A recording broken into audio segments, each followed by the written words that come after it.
my soapbox. You're in the War Room, live on Capitol Hill, on John Fredericks, Real America's Voice, and Newsmax, G News, GTV. Let's play Tim Pool. I want to play Tim Pool, the very well-known liberal progressive. I want to play a little Tim Pool to introduce our next guest. But I believe, based on the data that Matt Braynard has collected, we absolutely need now some kind of independent audit or verification in these states. This is serious stuff. The important thing to realize, I believe these are all Republican, and Republicans were less likely to send in absentee ballots. That means for every 70... That is Tim Pool, and he introduces... We could go on and on for that. He's 15 minutes, is magnificent, but we want to bring the guy in himself, Matt Braynard. Matt actually set up and ran the data operation. That was one of the central keys to the Trump 2016 victory. This is a guy that understands systems, he understands data, and most importantly, he knows how to extract from data what exactly is going on with the data. Matt, we only got a couple minutes in this segment. We're going to bring you back for the next, but I want to tee it off first. I wanted you just to describe before we get into the details of what Tim Pool and so many others are excited about.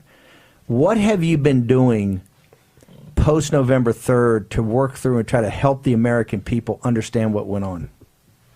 So I bring to the table a very deep and broad background working in voter data and election systems. As you mentioned, I was in charge of data and strategy at the Trump campaign in 2016, but I've worked on campaigns all over the country and for the country's premier election and administration firm, Election Data Services. So these are subjects I'm very intimate about. After the election, there was a lot of questions about anomalies that have been occurring, and I saw a lot of speculation, a lot of line graphs and charts and postulations about mathematical theories. And I thought to myself that what we really need to do is find concrete pieces of evidence that demonstrate that if something nefarious happened here, something concrete. So I designed 6 research methods that I applied across all 6 states to find real living, breathing people who are potentially victims of voter fraud, or concrete evidence of people taking actions that they shouldn't, like voting twice or voting in violation of their residencies.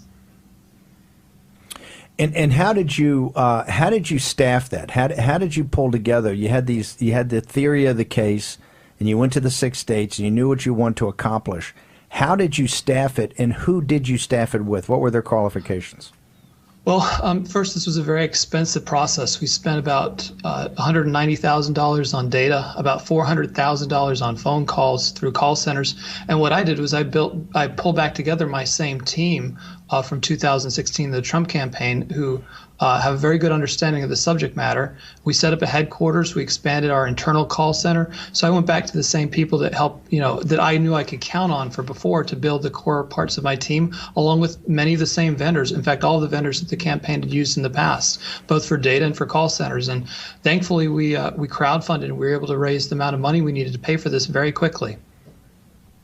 Okay, Matt, I want you to hang on, take a short commercial break. We'll return and find out some of the preliminary results of your activity. Matt Braynard, who ran data and data science for us and the 2016 victorious Trump campaign.